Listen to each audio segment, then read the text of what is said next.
Барлықтарыңызға сәлем. Мен бүгін сіздерге өзімнің қалай осы видеода обложка жасауды үйрететін боламын. Қалай обложка жасауды үйрететін боламын. Оның ішінде көп сөзбай бастайық. Алдымен Pixart бағдарламасына кіріп аламыз да өзімізге керекті бір суретті таңдап аламыз. Яғни фоточканы таңдап аламыз. Осындай плюсті басып, плюсикті басып, осындай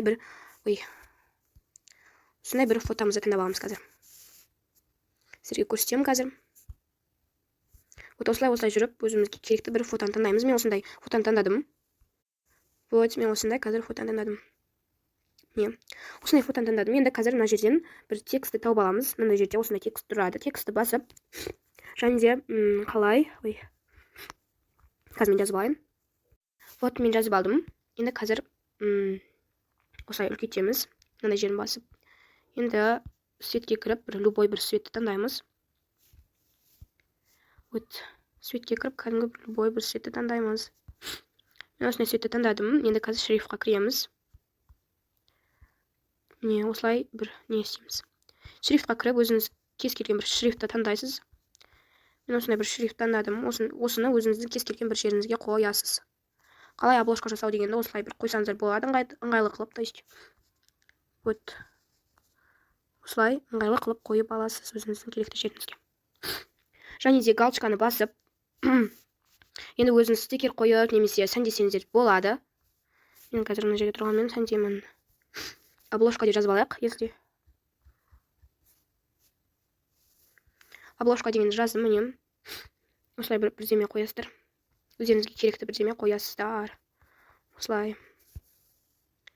Көрейік, если әдем болатын болса, жоқ, атымен ақылайық. Болмай қалуы да мүмкін ол. Әйтеуір обложка қыласыздар өздеріңізге. Ыңғайлы қылып. Мен осындай обложка қылғым келді. Тек менің неме сай келетін болу керек. Енді өшіргішті аласыздар да, потом жақындатып, кішкене өстіп, және де тек нені тұрған ғана жерлерді басып. Мынаны қазір мен істеп алайын, сосын сіздерге көрсетемін. Достар, мен істеп алдым өзім. Өте әдем көрінбесе, әдем көрінсе де бәрі маған ұнады.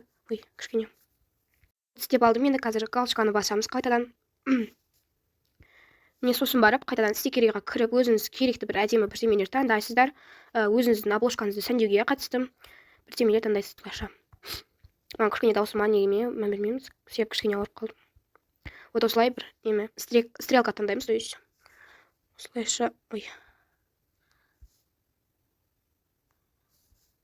мынандай бір стрелканың көмегімен өстіп қойып қоямыз. Немесе былай қойсаңыздар болады, маған мынау ыңғайлы болатын сияқты. Что-то.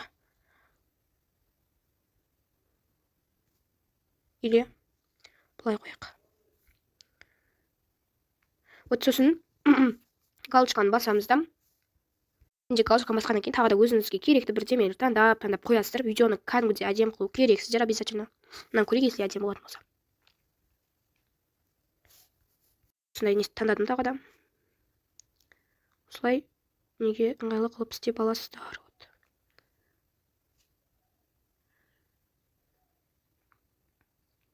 Мен осындай қылып істедім. Тағы да әдемі не істейсіздер, мысалғыдай өздеріңіз ойларыңыздағыдай әдем қылып сәндейсіздер. Pixar'тағыдай әртүрлі сәндейтін стикерлер бар бұл жерлерде. Эффект, стикерлер бәрі бар. Уайымдамай қойсаңыздар, қазір болғандықтан бәрі істеледі. Мен осындай нені таңдағым келді, көбелекті. Және де қоямын тағы да.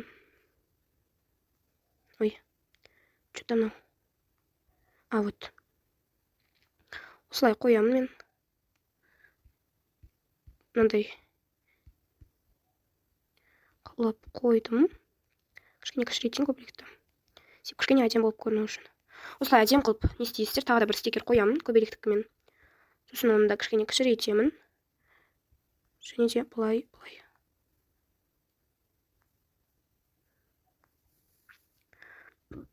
Осылай мынандай шеттеріне бір қоямыз әдем қылып. Әрине де ол әдем болып көріну керек өздеріңіздің істеген нелеріңіз.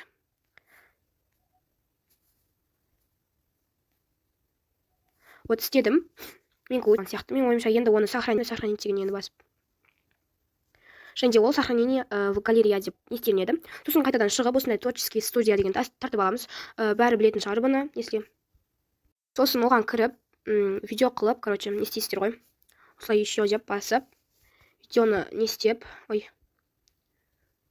осылайша қазір видеоны бір таңдайсыздар, мен бір видеоны таңдай саламын деген дейді. Мысалғыда осы неге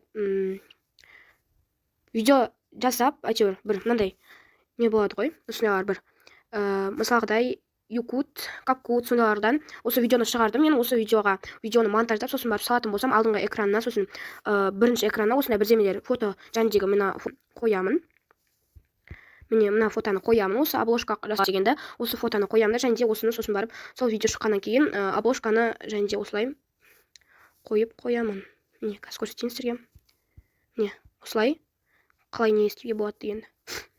Осылай кіресіздер, тағы да осындай нені басасыздар, міне осындай бірдемесін басасыздар, осылай қалай істеуге болады. Мысалға мен осыны істедім, осылай қойып қойдым. Міне сахараны етіледі, қалай панкейк жасауға болады деген құсандай. Міне осылай және де мынаны да көрсетейін қазірге. Міне осындай нені басасыздар, мына жерде тұрған қаламды басып қайтадан осындай шығаратын боласыздар. Осылайша міне осылай шығарасыздар, өздеріңізге керекті қылып шығарасыздар. Мен бәрін өзіме керекті қылып шығарып жатырмын. Вот осылайша обложка жасай аласыздар. Сізге бұл видеоны айтса болайым, ұнаса лайк басып, комментарий жазып, арнама тіркелуді ұмытпаңыздар. Міндетті түрде осы 8 март деп қойды, то есть жазға дейін 100 подписчик жиналатын болса, мен жазда бәр видео көп влог қылып түсіретін боламын. Так что тез лайк басып, комментарий жазуды ұмытпаңыздар, және де колокольчикті да басып кеттіңіздер. Сіздерге бұл видеоны айтса болайым. Всем пока.